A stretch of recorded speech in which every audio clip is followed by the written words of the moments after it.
So you work with a lot of businesses. Where do you see them fail in that process? Or I should say more commonly fail. Like what are the common mistakes you see people make? Here's the biggest one, Nathan. The biggest mistake that entrepreneurs make is that they treat their multi six-figure business like they did their solopreneurship. Okay. And they never make the transition. Because here's the deal. Like reality, let's put reality out there. As a solopreneur, you can decide what to do on a daily basis. You don't even really have to plan more than a week or two. It's like if you get the leads and you sell and you do the right things on a daily basis, you're going to win. When you start building a team, when your business grows, when you get to that multiple six-figure business and start approaching seven figures or go beyond seven figures, you have to dynamically change how you run the business. It's not about you anymore. In fact, you have to solve the biggest entrepreneur problem that we solve. And here it is. And make no mistake, if you're an entrepreneur, this is your biggest problem.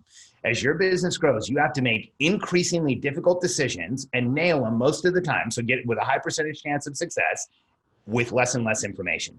And that is a constant. The more your business grows, the more important the decisions are, the less information you have. So you're actually at an increasing disadvantage as an entrepreneur. So if you don't put a clear strategic planning system in place, communication system in place, and analysis system in place, you're dead in the water. And there's a reason why the vast majority of entrepreneurs never grow their business. There's 29 million businesses in the United States.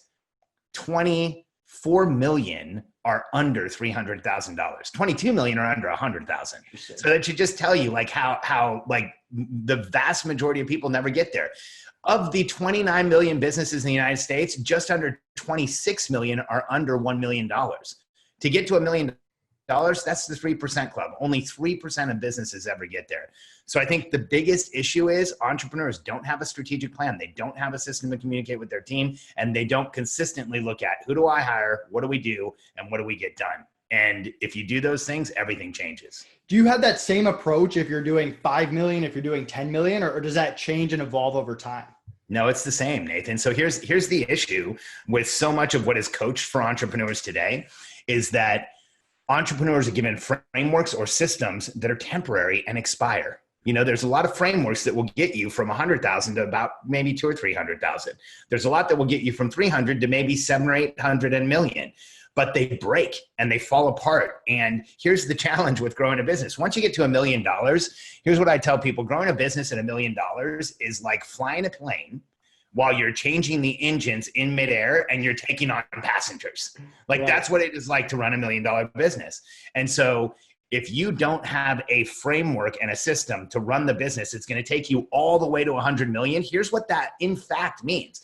That means at some point in time in the chaotic growth that you're experiencing, you're going to have to stop everything and fix your system.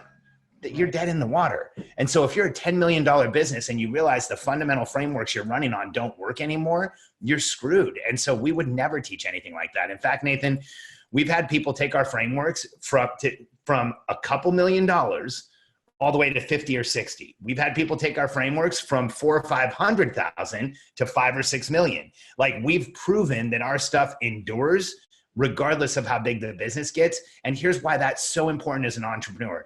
The hardest thing you do is the unique deliverable of your business. Nathan, for you, it's placing people in companies that need them and making sure that they stick and that they're productive. Am I right? Yes. Well, dude, that's where you should be focusing most of your time. And so we help businesses with the planning, the structure, and making sure you're analyzing the company right. Yeah, it's great. I mean, a lot of people, you're right. You hear a lot of gurus are like, all right, structure it here. And then once you get to this point, you got to restructure it. If you just restructure it from the beginning so that you can take on all that scale, it makes a lot of sense. You start your first business. Are you someone that goes into business just doing trial and error and trying to figure it out? Or are you doing a lot of research? Are you trying to learn from others that have been there? Where do you kind of fit in on that spectrum? Oh man, that's hard to say. You know, when I was younger, it was just trying to figure out an opportunity and make it work.